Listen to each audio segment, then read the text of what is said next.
Let's start by understanding the task. We are given a triangle, BCD, and what we want to do, we want to dilate this triangle over point A, and the scale factor, it's of a value of 1/2. Let's conceptualize this idea. We want to get triangle BCD, and we want to scale it down to half the original dimension. So let's start by creating our lines of trajectory. Let's create a line connecting the point of dilation of A to point D. Let's do the same to point C, and let's do the same to point B. Because the scale factor is 1/2, we want to find half the original distance for each vertex. And to find half the distance of that line segment, what we're going to do, we're going to be constructing perpendicular bisectors. Let's concentrate on the distance from B to A. So let's get our compass, place it on point A. And what we're going to do, we want to find more than half the length from A to B. So this is the full length.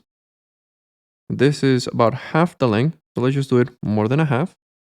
And given this distance, let's create a mark on the inside. And let's create a mark on the outside.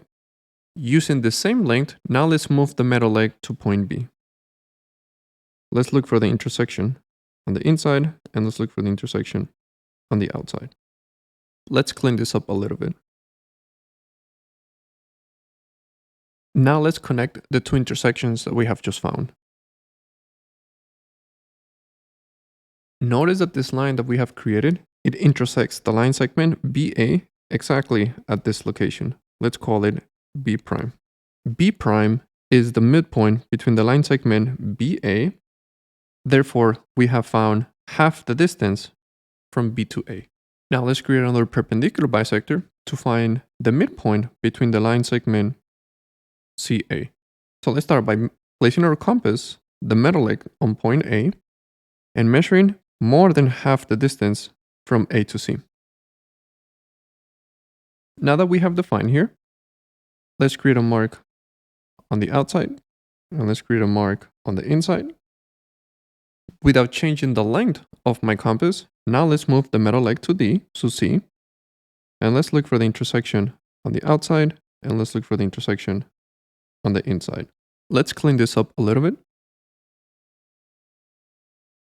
Now let's connect both of those intersections. Notice that this new line that we have created intersects at this location of the pointed trajectory for point C. Therefore, this is where we can find C prime. C prime is the midpoint between A to C. Let's repeat the process, but now for point D. Let's start by placing my metal leg on A and find the total distance to point D. Let's measure more than half the distance, which is about here. Now let's create a mark on the inside. Let's create a mark on the outside. Let's move my metal leg to D. And let's find the intersection on the inside. And let's find the intersection on the outside. Let's clean this up a little bit. Now let's connect the two marks that we have here. And it is here where we can find half the distance from A to D. So let's call it D prime. Now let's connect the points that we have just defined. This small triangle of B prime, C prime, D prime, it is the result of dilating triangle BCD by a scale factor of 1/2. We obtain the big triangle BCD and we scale it down to half its original dimensions. Hello, if you would like to continue learning about mathematics, you can check out the videos on the left.